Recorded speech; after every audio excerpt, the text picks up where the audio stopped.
नमस्कार लाडक्या बहिणींनो, लाडकी बहीण योजनेतील एक महत्त्वाचे अपडेट आले असून लाडक्या बहिणींना आता शिफारस पत्र देण्यात आलेले आहे। जे शिफारस पत्र सबमिट केल्यानंतर लाडकी बहीण योजनेमध्ये ई केवायसी प्रक्रिया पूर्ण होणार आहे आणि ही ई केवायसी प्रक्रिया पूर्ण झाल्यानंतर लाडकी बहीण योजनेमध्ये मिळणारे तुमचे 1500 रुपये कायमस्वरूपी सुरू राहतील। आता हे शिफारस पत्र नक्की कुठे मिळणार आहे, या शिफारस पत्रावरची माहिती कशी भरायची आहे, हे शिफारस पत्र कुणी जमा करायचे आहे, सर्व सविस्तर माहिती आपण आजच्या व्हिडिओमध्ये पाहणार आहोत। लाडक्या बहिणींनो, लवकरात लवकर तुम्हाला हे शिफारस पत्र सबमिट करावे लागणार आहे, कारण आपल्याला माहिती आहे की 31 डिसेंबर ही अंतिम मुदत आहे। 31 डिसेंबर नंतर तुमची लाडकी बहीण योजनेची ई योजना झाली नाही तर तुम्हाला योजनेचे पैसे मिळणार नाहीत, योजना तुमची थांबवली जाईल। म्हणूनच आपण सातत्याने या संदर्भातील व्हिडिओ टाकतोय, अपडेट टाकतोय आणि त्यातीलच एक महत्त्वाची अपडेट असणार आहे ती म्हणजेच या शिफारस पत्राची। आणि हे शिफारस पत्र तुम्हाला सबमिट करावे लागणार आहे। आता हे शिफारस पत्र नक्की सबमिट कोणी करायचे तर लक्षात घ्या, ज्या लाडक्या बहिणींना पती नाहीयेत, वडील नाहीयेत, त्या लाडक्या बहिणींसाठी हे शिफारस पत्र असणार आहे।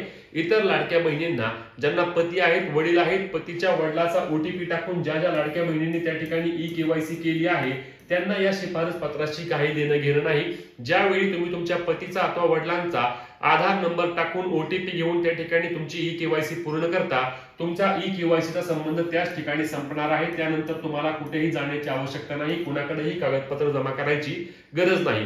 परंतु याच्या उलट ज्या महिलांना पती नाहीयेत, वडील नाहीयेत, त्यांचा काय होतो, त्यांचा दुसरा ओटीपीचा त्या ठिकाणी प्रॉब्लेम येतो, कारण पती अथवा वडील नसल्यामुळे त्यांना दुसरा ओटीपी मिळत नाही आणि अशाच महिलांसाठी हे शिफारस पत्र या ठिकाणी करण्यात आलेले आहे। आता या शिफारस पत्रामध्ये नक्की काय करायचे तर आपण लगेच पाहूया। तर बघा, हे शिफारस पत्र या पद्धतीने असणार आहे। यामध्ये तुम्हाला सुरुवातीला इथे जे आहे, इथे तुम्हाला लाडक्या बहिणीचं नाव लिहायचं आहे, जे काही नाव आहे ते इथे नाव लिहायचं। त्यानंतर ज्या अंगणवाडी केंद्रामध्ये तुम्ही हे शिफारस पत्र सबमिट करणार आहात, तुमचं जे काही अंगणवाडी केंद्र आहे, जे गाव आहे ते या ठिकाणी तुम्हाला टाकायचं आहे। गावाचे नाव तुम्ही या ठिकाणी टाकू शकता आणि गावाचे नाव किंवा अंगणवाडी जे केंद्र आहे त्या केंद्राचं नाव या ठिकाणी तुम्हाला टाकायचं आहे।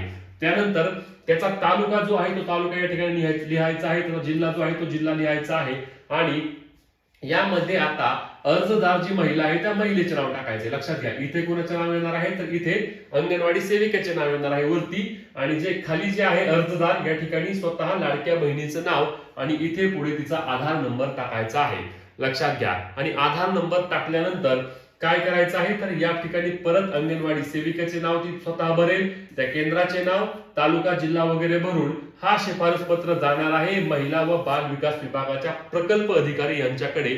आणि जेव्हा हे शिफारस पत्र महिला व बाल विकास विभागाच्या प्रकल्प अधिकाऱ्यांकडे जाईल तेव्हा लाडक्या बहिणींनो तुमची ई केवायसी त्या ठिकाणी पूर्ण होणार आहे। ज्यांना पती नाहीयेत, वडील नाहीयेत, डॉक्युमेंट्स कोणते द्यायचे आहेत तर लक्षात घ्या, या ठिकाणी पतीचे अथवा वडिलांचे मृत्यू प्रमाणपत्र किंवा माननीय न्यायालयाचे आदेश म्हणजेच की घटस्फोटाचे प्रमाणपत्र, या दोघांपैकी एक तुम्हाला त्या ठिकाणी द्यावे लागेल। एक तर घटस्फोट किंवा त्या ठिकाणी मयतचा दाखला तुम्हाला त्या ठिकाणी शिफारस पत्रासोबत जोडावा लागेल।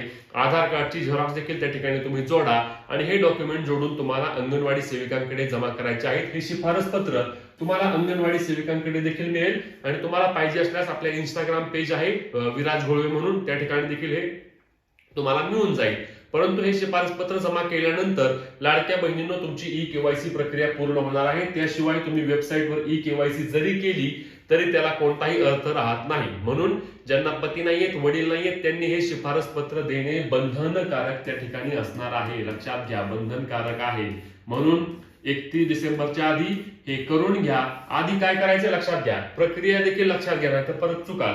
सुरुवातीला लाडकी बहीण योजनेच्या अधिकृत वेबसाईटवर जायचंय, त्या ठिकाणी तुमची ई केवायसी प्रक्रिया पूर्ण करून घ्यायची आणि मगच हे डॉक्युमेंट जमा करायचे आहे। तिथे तुम्हाला काय एकच ओटीपी येत आहे, फक्त स्वतःच्या आधार कार्डला जो लिंक नंबर आहे त्याला ओटीपी येईल, तो ओटीपी टाका आणि ओटीपी टाकून तुमची ई केवायसी पती मयत आहेत किंवा घटस्फोट झालेला आहे किंवा वडील मयत आहेत या पद्धतीने तुमची ई केवायसी त्या ठिकाणी पूर्ण करा आणि ई केवायसी पूर्ण करून हे शिफारस पत्र अंगणवाडी सेविकांच्या मार्फत तुम्हाला महिला व बाल विकास विभागाच्या प्रकल्प अधिकारी यांच्याकडे जाणार आहे आणि गेल्यानंतर तुम्हाला लाडकी बहीण योजनेचे जे 1500 रुपये आहेत ते 1500 रुपये चालू राहणार आहेत। म्हणूनच ही महत्त्वाची अपडेट असणार आहे, महत्त्वाची व्हिडिओ आहे।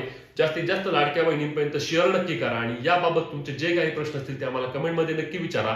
अशाच माहिती आणि अपडेटसाठी आपल्या पेजला फॉलो आणि चॅनलला सबस्क्राईब करा। भेटूया पुढच्या व्हिडिओत, तोपर्यंत जय महाराष्ट्र।